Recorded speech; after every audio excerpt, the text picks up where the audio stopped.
Hey, welcome back to my series on getting started with the X-Carve CNC machine. This is the video where we will assemble the entire machine. So without further ado, let's get started assembling the machine.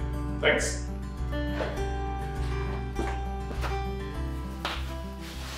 So the first step in assembling the X-Carve is to unpack and assemble the work area for the machine.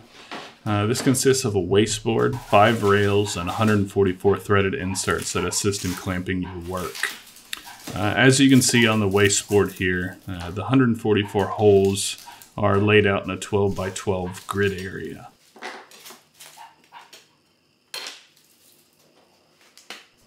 We start by flipping over the wasteboard to access the backs of the holes for the threaded inserts.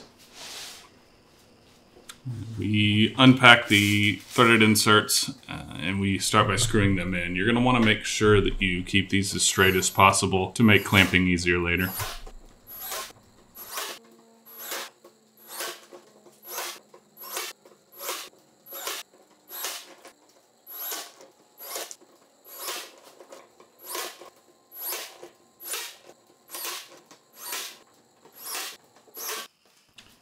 The next step of the process is to attach the rails to the back of the wasteboard. On the front of the board, what you'll notice is that there are 2 countersunk holes that accept the button head cap screws. On the back of these screws, you're going to attach 2 insertion nuts. I didn't really get a good picture of this here, but you'll get the idea once you see. The rails here basically slide over the insertion nuts to hold it to the board, and then you tighten the screws on the front side of the board to secure it in place.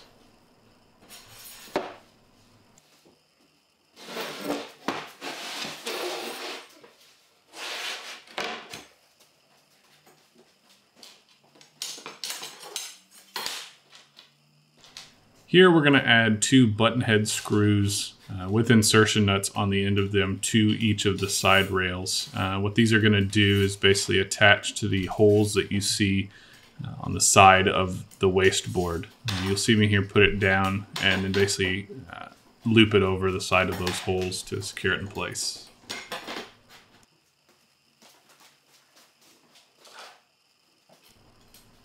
We then add insertion nuts into the sides of each of the rails so that we can accept screws to connect basically these with the top and bottom rails that we're going to attach here in a minute. We then follow the same process, inserting insertion nuts with the screws attached to them into the top and bottom rails. This time we're using 4 per rail.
As you can see here, we're basically inserting the same insertion nuts into the sides of the top and bottom rails to accept screws through the brackets that you see me placing down here.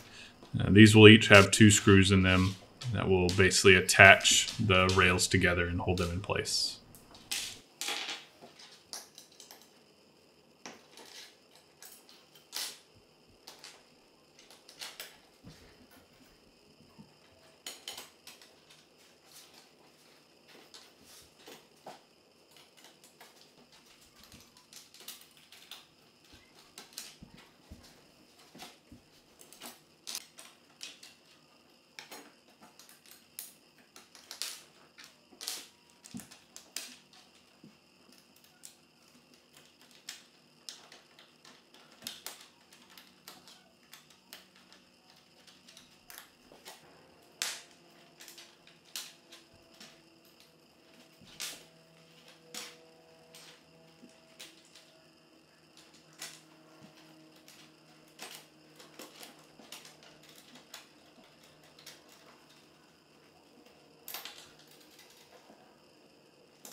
With these brackets secured in place, you can flip the work area over and then tighten down the screws in the slots connecting the rails to the work area.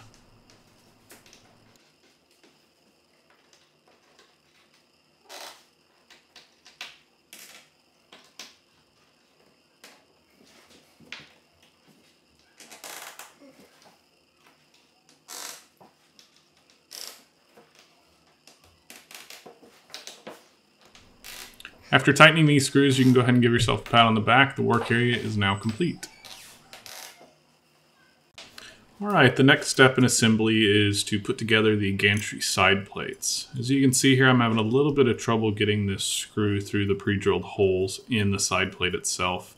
I found that the paint was actually blocking it just sliding through, so you might want to take a small file to basically file this down a little bit.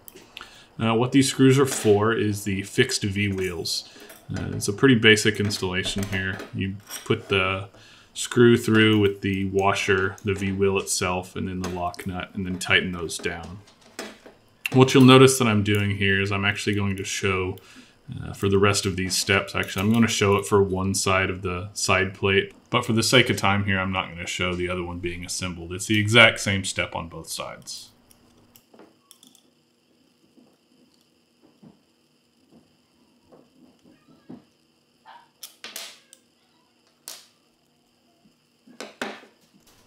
The next step is to add the adjustable V-wheels. The only difference in this step is that you're going to be adding an eccentric spacer to the outside of the screw. The point of this spacer, basically, you'll see if you look on the inside of it, it's shaped, it has an oblong shape to it, and it's a little bit off center. It's so that you can basically use this to loosen or tighten the grip the two wheels have on the side rail that this is going to go along. I'll show more on this later when we're actually configuring this on the rail itself.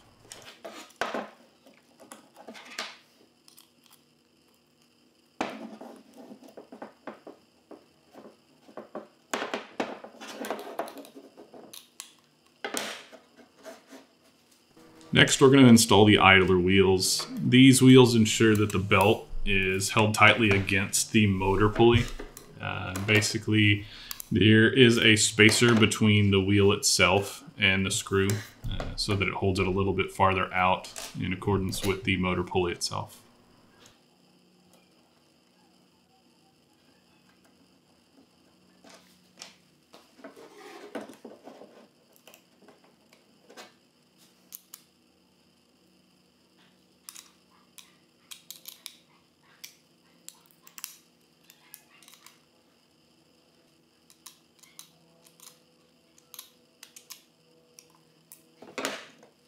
Unfortunately, my camera data was corrupt when I filmed the installation of the motors themselves, but it's just 4 nuts and bolts that install it to the plate itself. Here we're installing the drag chain bracket the drag chain is going to attach to later. It's a fairly simple install, just 2 screws and bolts. One thing to take note of here is that you're installing this to the correct side plate and in the correct orientation. Make sure you just take a look at the instructions to make sure you're installing this correctly.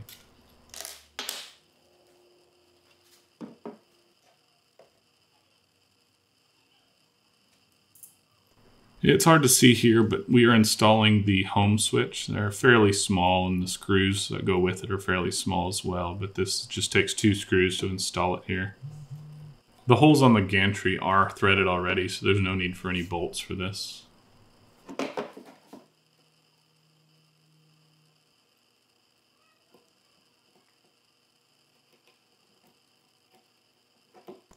After correctly installing these, your side plates are now complete, and we will move on to the X-Carriage itself. Up next is the assembly for the X-Carriage. This is responsible for moving the X and Z axis. So the first thing we're going to be doing here is installing the idler wheels. This does the same thing as the side plates. Idler wheels. It basically guides the belt through to the motor to maintain a tight connection between the belt and the motor itself. The installation here is fairly simple. It's just a screw, a bolt, and a spacer to space it correctly, just like the side plate.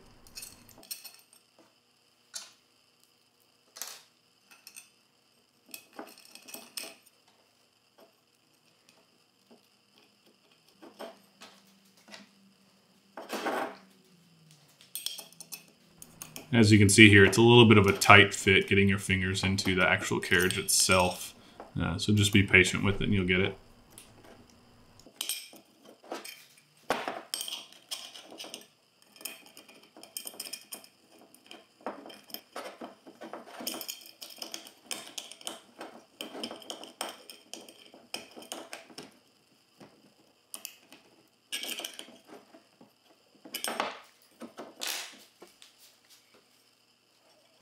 Once we're done installing the 2 idler wheels, it's time to install the fixed V wheels. There are 4 of these, and the installation process is exactly the same as you did on the side plates.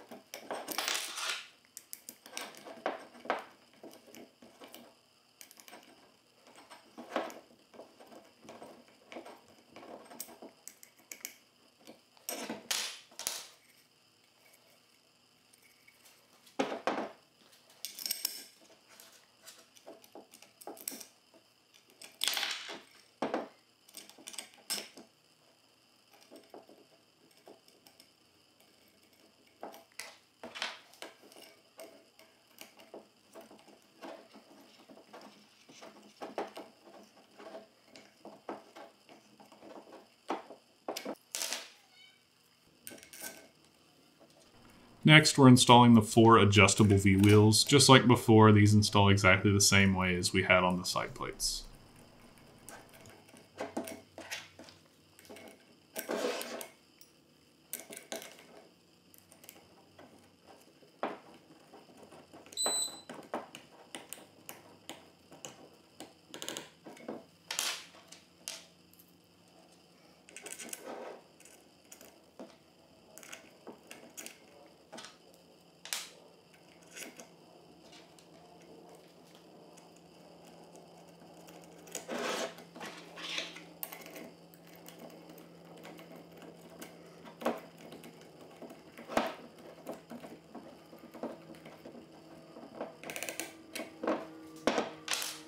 Here we're installing the stepper motor to the carriage itself. It takes 4 screws to install it. It's a fairly simple process.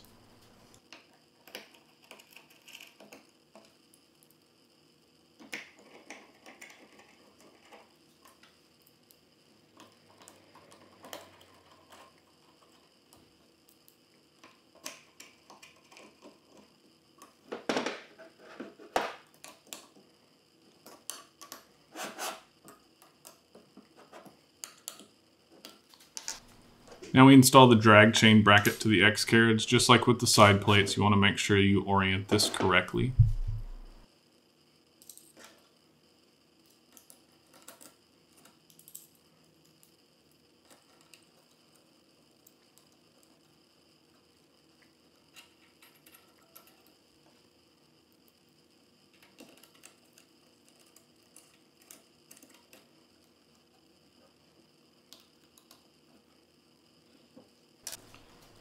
Next, we install the home switch to the X-Carriage. One thing to note here is you want to make sure that you install this before you put your X-Carriage onto the Maker Slide rail that it comes with. This does take 2 screws, washers, and nuts. I will say that the assembly kit that this came with did not include a wrench to use for these nuts, so you're going to need to be a little bit careful here in how you do this. The one thing you do want to make sure of is that the actuator itself is facing down into the outside so you don't have to mess with this again later.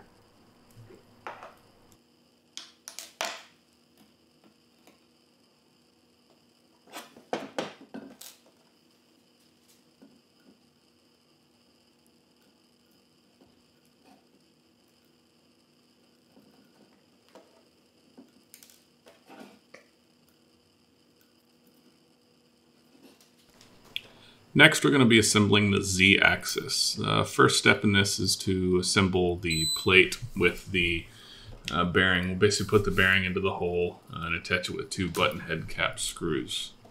After this, we take the rail and we attach it to the plate itself, again with 2 button head cap screws.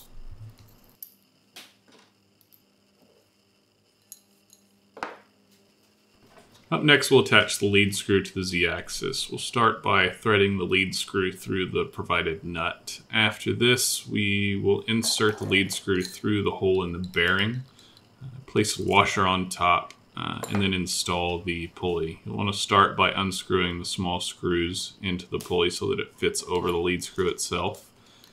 Place that on, and then screw it into place. As you can tell, I'm a little bit new to this whole filming thing, so most of this was off camera, but I think you get the picture. After assembling the lead screw, you'll put a lock nut on top and secure it in place. This gets a little hairy, having to hold it in place, but it shouldn't give you too much trouble. You can hold it in place or just apply a little clamping force to the actual nut itself to be able to get the leverage needed here. With the lead screw attached, the Z-axis assembly is now complete. The next step in the process is to attach the Z-axis to the carriage itself. This is done by using 4 button head screws and insertion nuts to basically slide the Z-axis into place. As you'll see here, and if you're familiar with the installation or the assembly of the X-Carve itself, you'll notice I am making a mistake by installing this upside down. I'll go into a little bit more detail on this later, and you'll see me fixing this problem a little bit later on.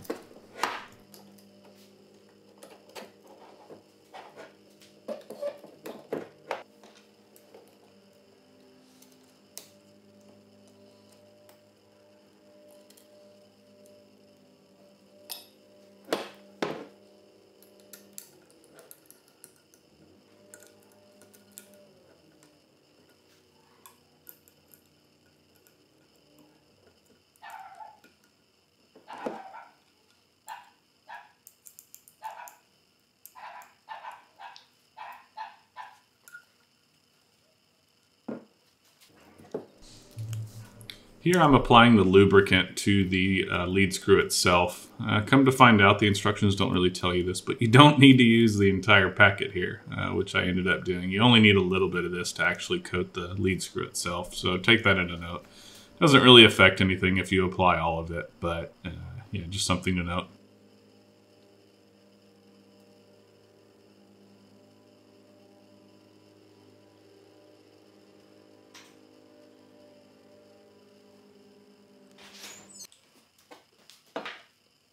Next is the assembly of the spindle mount. This is going to attach directly to the Z-axis itself. The first step in this process is installing the V-wheels, the adjustable V-wheels, to the spindle mount itself. These are installed the exact same way as we installed them on the side plates and the Z-axis.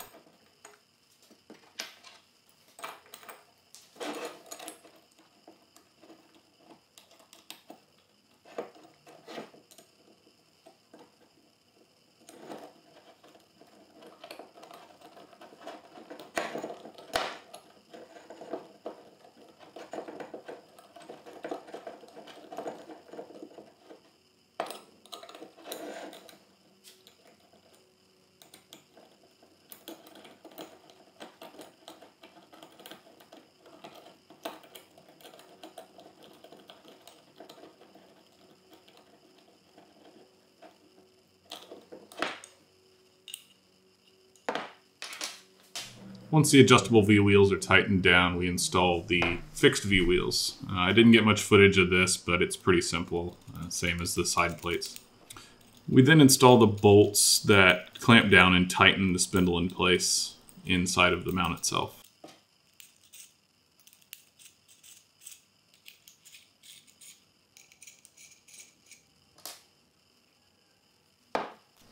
Now we will attach the spindle mount to the Z-axis. You do this by sliding the V-wheels onto the rail itself, the Z-axis rail. What you'll see here is that I'm actually using my wrench to adjust the adjustable V-wheels. What this does is makes the gap a little bit wider between the two wheels. What you're looking for here is for the wheels to slide on the axis a little bit snugly, but not so tight that you can't move it. We then basically use 2 screws to attach the spindle mount directly to the nut that is screwed into the lead screw.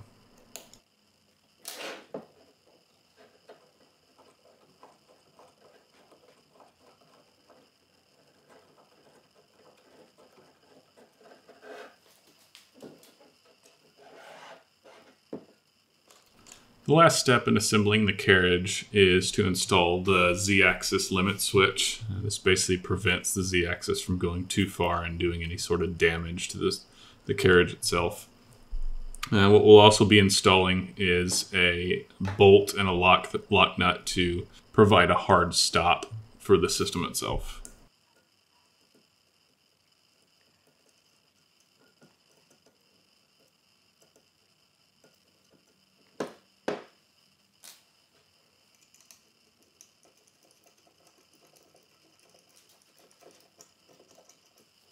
One thing I wanted to mention here was you want to be a little bit careful when you're wrenching down the stop bolt to avoid doing any sort of damage to the connectors on the limit switch itself. So with the Z-axis and chassis fully assembled, we can now move on to assembling the gantry itself. The first step in doing this is attaching the left side plate to the gantry rail. You start this by screwing in 2 button head cap screws. The third and fourth screws are used to attach the drag chain bracket to the side plate as well, and you'll see me doing that here.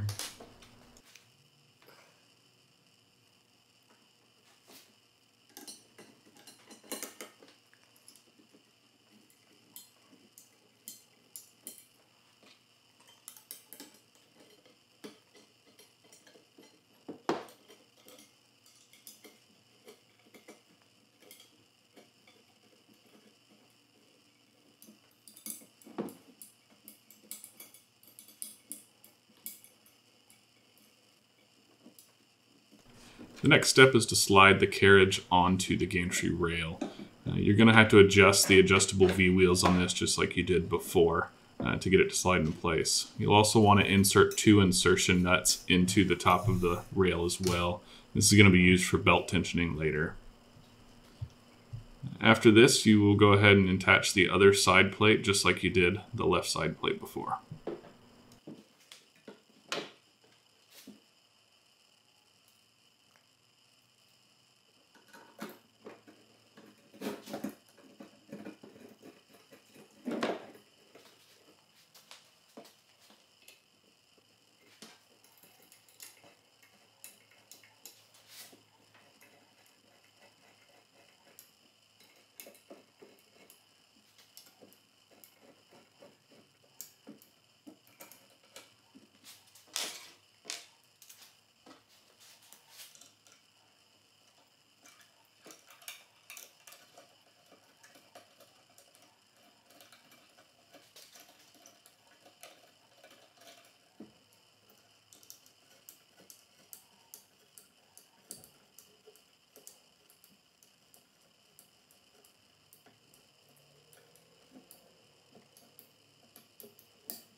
The next step of the process is to actually install the drag chain bar, but it was at this point of the process that I noticed that I had installed the Z-axis upside down on the carriage itself. So I had to remove this and flip it around to get it to be in the right orientation.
With that complete, here you'll see me actually installing the drag chain rail. It's a very simple process, just takes 2 screws to install it.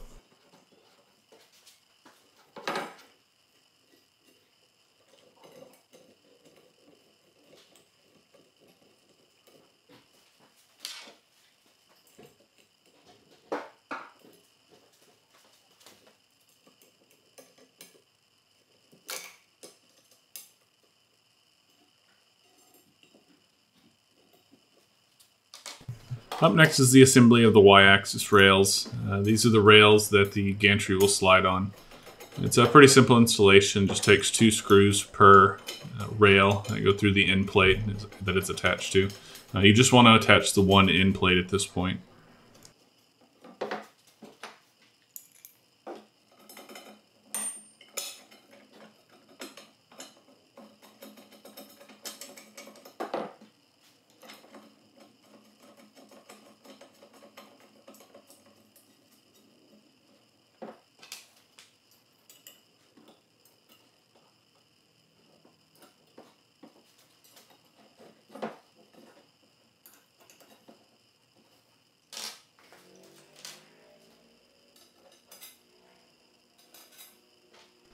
After the end plates are attached, you want to put the rails on the sides of the wasteboard and position them in place. Then you want to add 2 insertion nuts to the top of each of the rails. After this, you'll slide the gantry onto these rails. You'll probably need to do a little bit of work adjusting the V-wheels to get it to fit just right.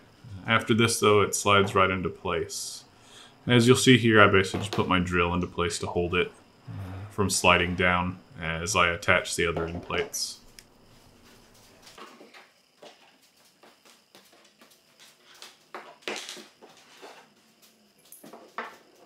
One thing I forgot to mention was that the insertion nuts that you're inserting into the top of each of these rails is going to be used to secure the belts down in some of the next steps.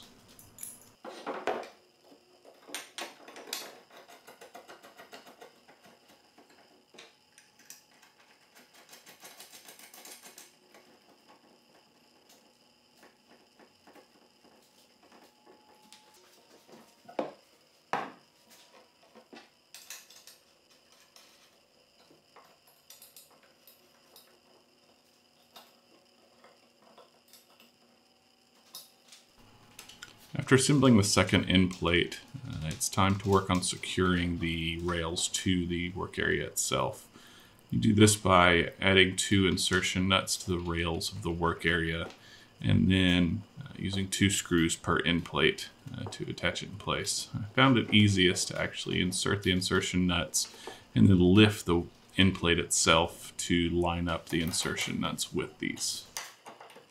Once this is complete, we're going to work on adjusting the V-wheels on the gantry itself to ensure that the gantry rides snugly on the rails.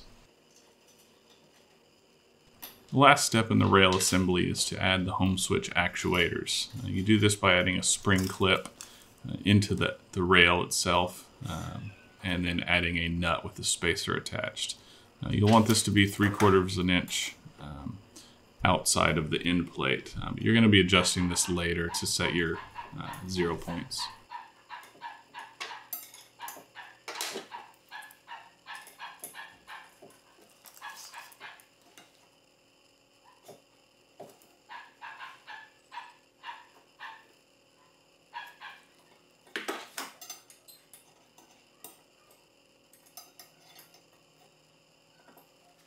So with the railing completely assembled, the next step is to install the belting for the different axes.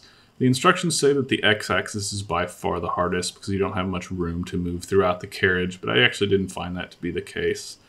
I found that just rolling up the ends of it to kind of create a curved belt and then just routing it through the carriage itself was actually fairly easy.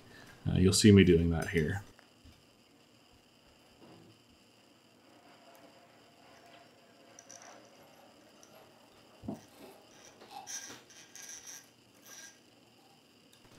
Next, we secure the belt to the rail itself. The first thing we do is slide on a sleeve clip you see here, and then we basically route the belt itself through a belt clip. Then after we tension it and then route that through the sleeve clip again, we will attach the clip itself to the insertion nut on the railing.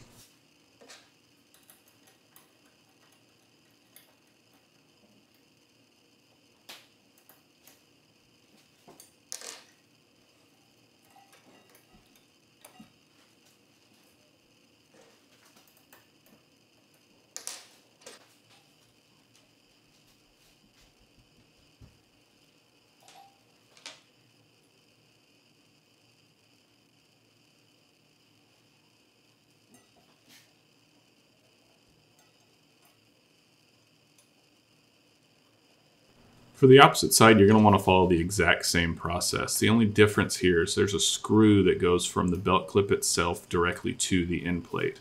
You're going to want to put tension on the clip and the belt itself while kind of measuring the screw in place to make sure that whenever you're screwing this and adding tension to the belt, you'll have enough room so that you don't have to go through the same process again to kind of undo the tension and undo everything that you've done to, basically add more tension to it.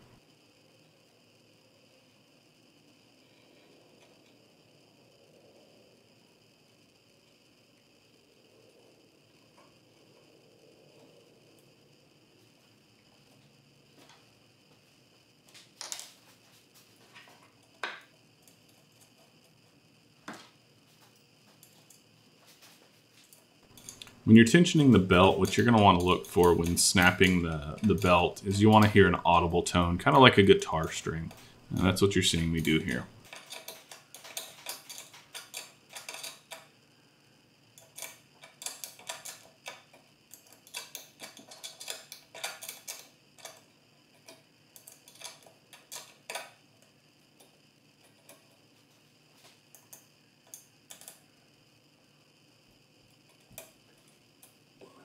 You're going to want to follow the exact same steps to install the belts on the other axes. The only difference here is I just basically pushed up on either side of the belt to make the belt rise up into the pulley.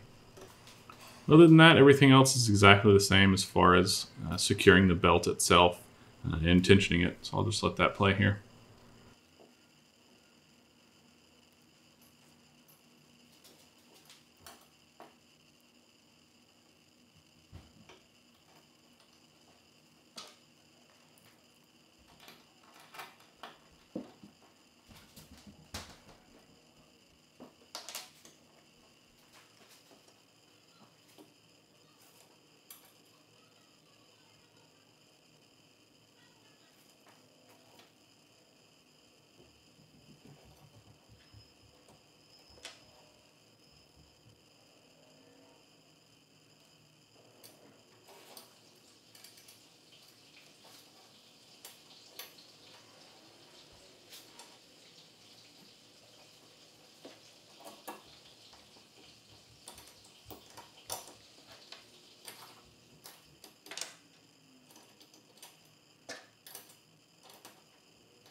Next, we're going to install the belt and the stepper motor for the Z-axis at the same time.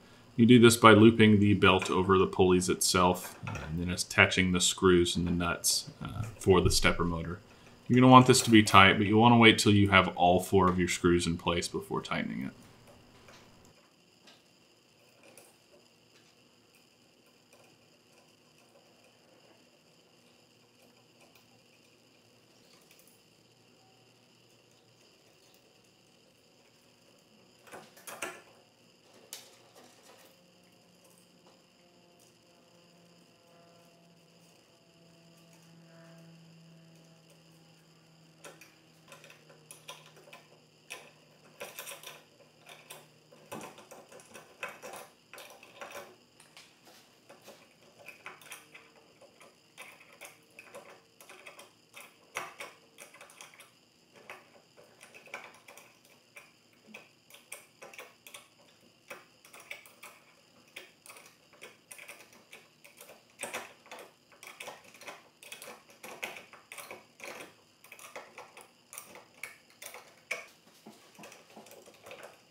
Next, we're going to install the spindle into the spindle mount. You just want to take a screwdriver and pry open the mount itself and then push the spindle through. You're going to want to push it through until you see the button protruding from the bottom of the mount itself. After this, you simply tighten the bolts and the installation is complete.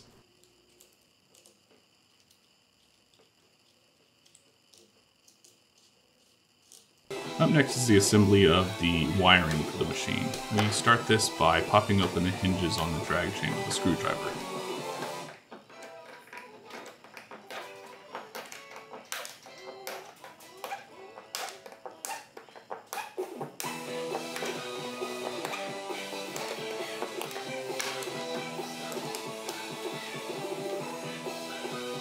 Once done, you'll want to pop off the last link of the drag chain and then install it to the drag chain bar using 2 spring clips seen here. You do this with 2 screws that are countersunk into the link itself.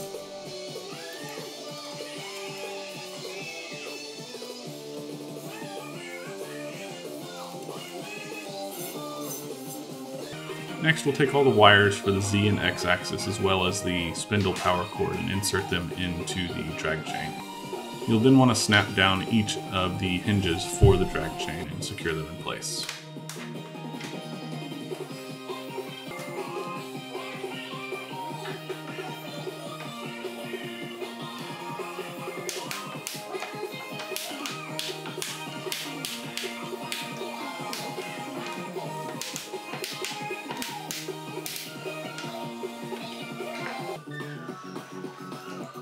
After securing all the wires in the drag chain, we lay it on top of the gantry to start wiring the Z and X axis as well as the limit switches. You can see us wiring those here.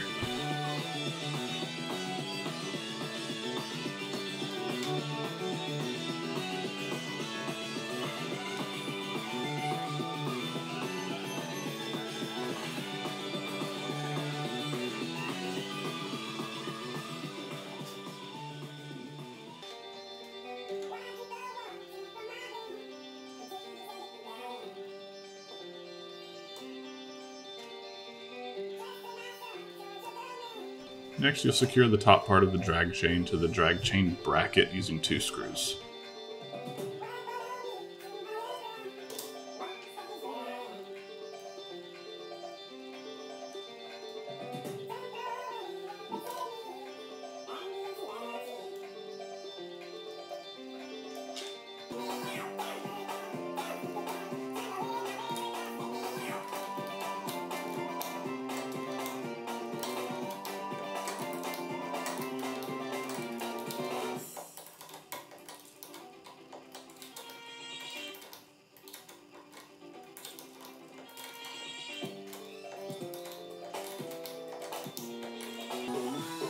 Finally, we'll reattach the drag chain to the drag chain bracket to secure it in place.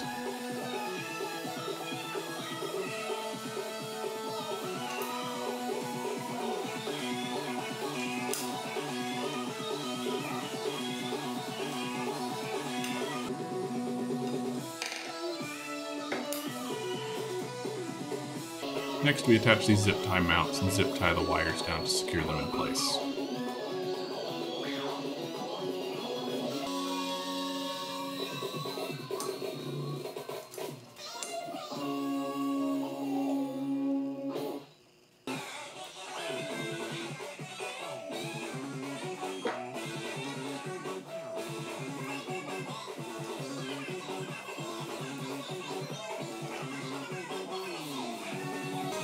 Before we zip tie down the other wires, we want to go ahead and wire up this stepper motor and route it along the drag chain rail. We do this so that we can actually zip tie this down with the other wires.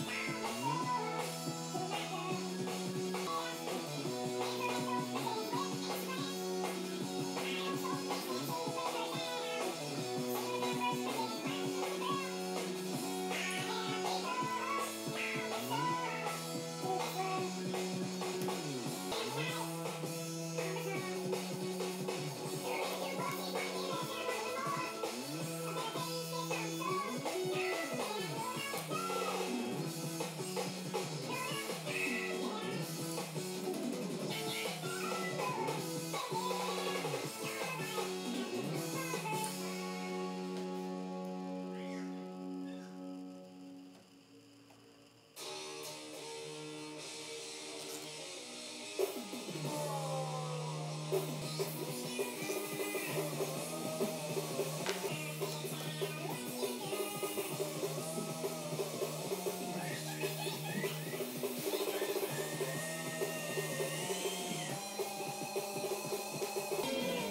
next, it's time to install the drag chain for the Y-axis. We start by attaching the drag chain bracket to the extrusion frame for the work area.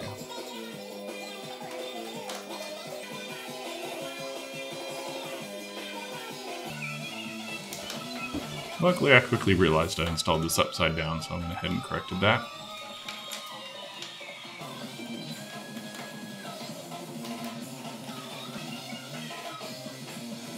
Then we wire up the Y-axis stepper motor and limit switch.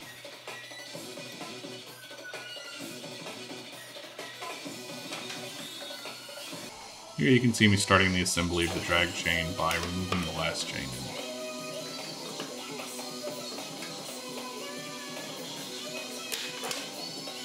Then, just like before, we open up all the hinges in the drag chain.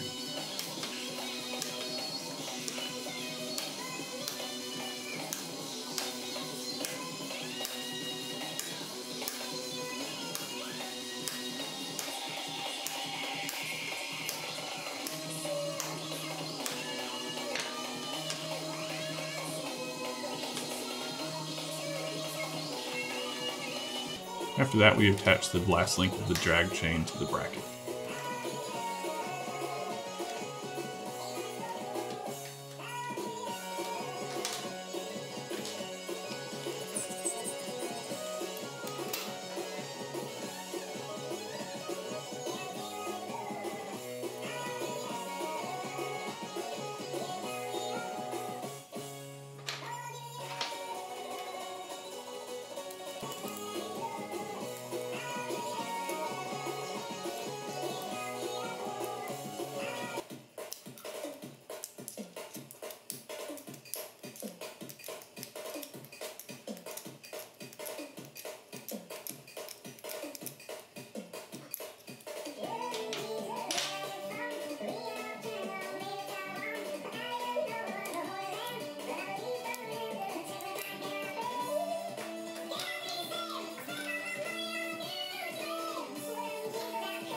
We then gather up all the wires and insert them into the drag chain, close up the hinges, and snap them back into place.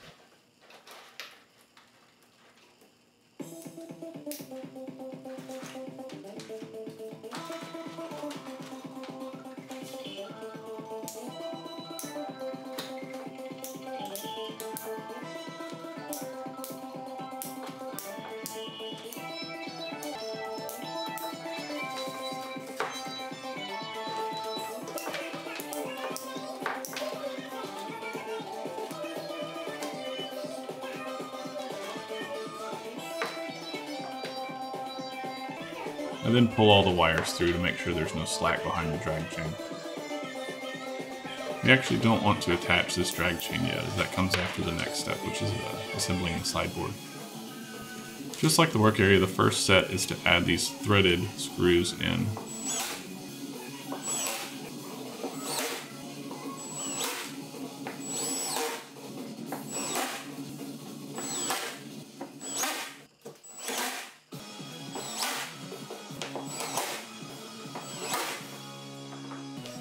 Up next is the assembly of the rail for the sideboard. There's really nothing different here from the rail for the work area itself. We're just using insertion nuts and screws to hold this in place.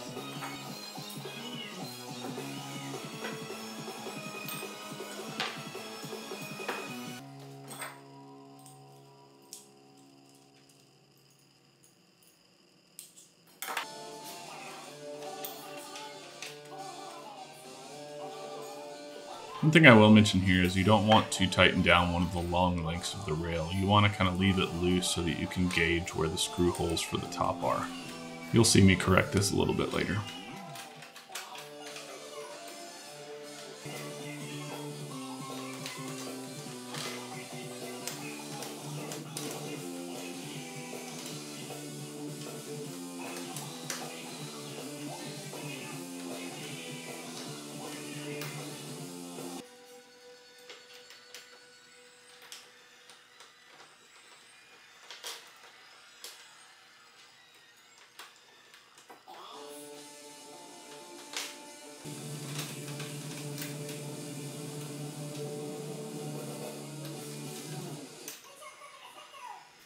Here you'll see me re-loosening this and then putting the board itself on top to attach it in place.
Here I'm adding insertion nuts to the work area frame so that we can attach the sideboard directly to it. Now you'll see me then attach the actual brackets that attach to both the work area and the sideboard itself.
Finally, the last step to installing the sideboard is to attach the drag chain to the bracket.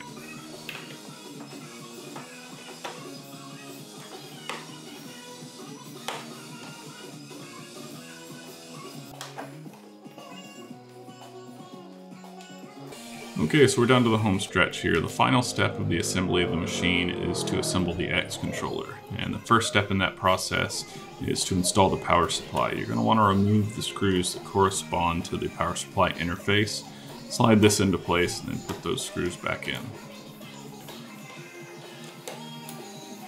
Next, we attach the power supply to the actual chassis itself.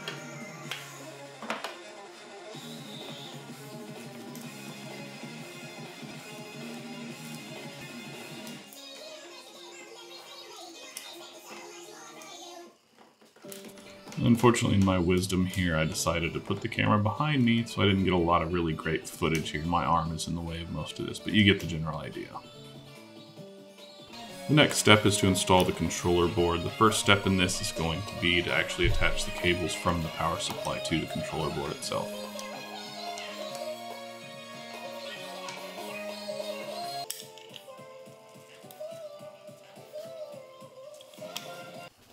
We then attach these screws to keep the controller board from sliding further back than it needs to when it's installed into the chassis.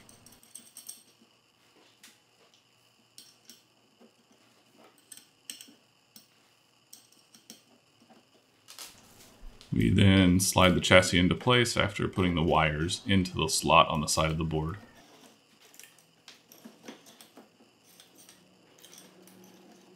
Up next, we install the e-stop button. We do this by taking it apart and then attaching it to the top. Make sure you don't attach the screw terminals back to the stop button itself yet. We're going to attach the cables and then reattach it to the button itself at a later point. Here we're starting the front panel installation. It's pretty self-explanatory. We basically unscrew the front screws from the USB input and put those back on in through the controller. And then we do the exact same thing with the button interface, except we actually have to use some spacers to get this installed.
And last but not least, we install the USB cable into the controller board, as well as the ribbon cable for the buttons themselves.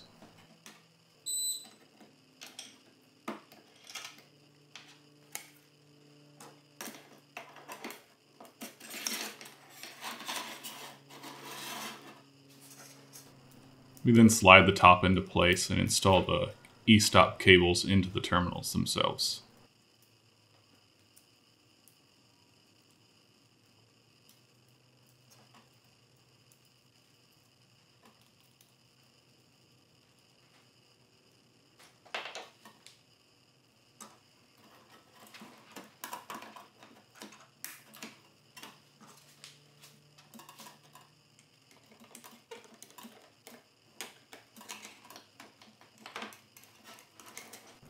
Last, we install the screws for the front to secure the front panel in place.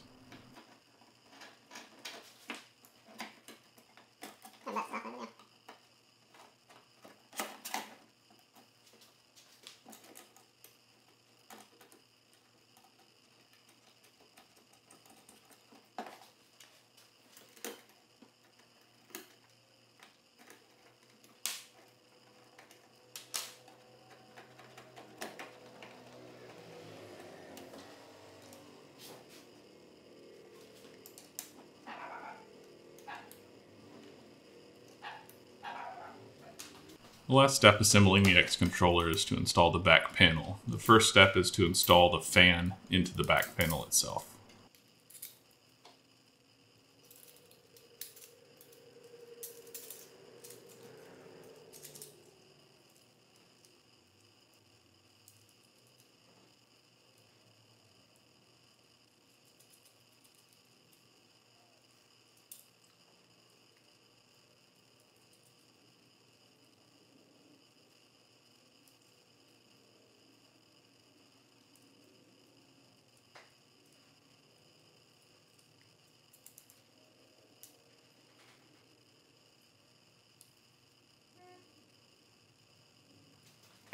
Once the fan is secured in place, you're going to want to wire that fan up to the control board. After this, the last thing to do is to screw the back panel in place. With that, the X controller assembly is complete.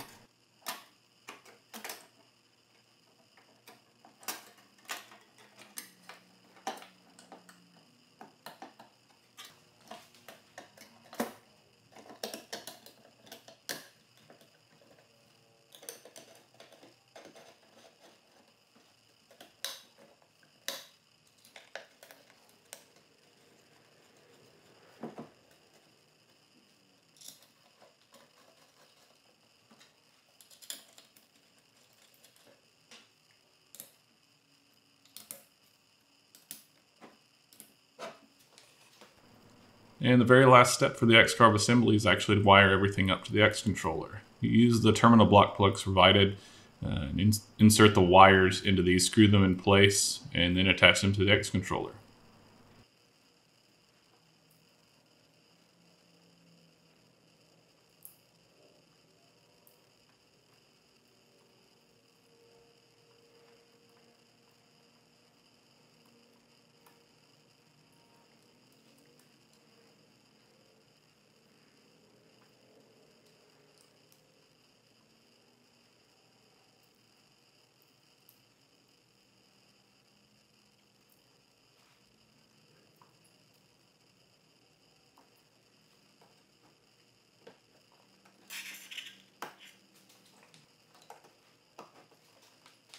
Once these are all plugged in, everything is complete.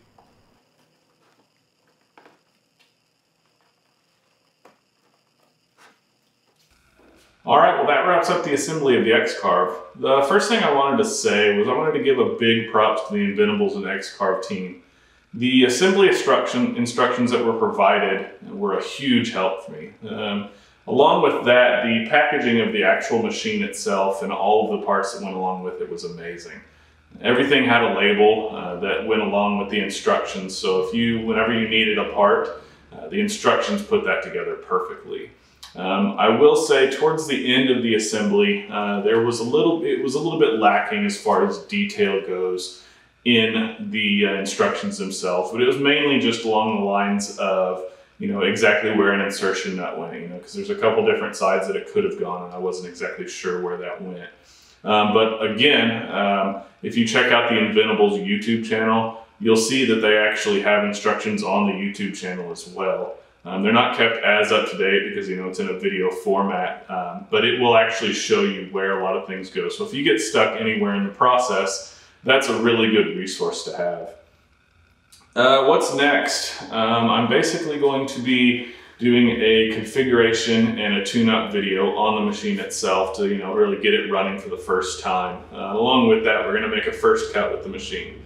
As you can see on some of the footage here, there's a little bit of dust on the machine. I've already run first cuts through it as well just to make sure everything was working, but I'm really going to go through exactly what I learned in that process, and so I can hopefully help you out and help you not run into the same issues that I did. All right, with that, I just want to say thank you for making it through this video. I know it was a long one, right at around an hour or so. Hopefully you made it through the entire thing, but I just really want to say thank you. If you found it helpful, I'd really appreciate it if you liked and subscribed to my channel.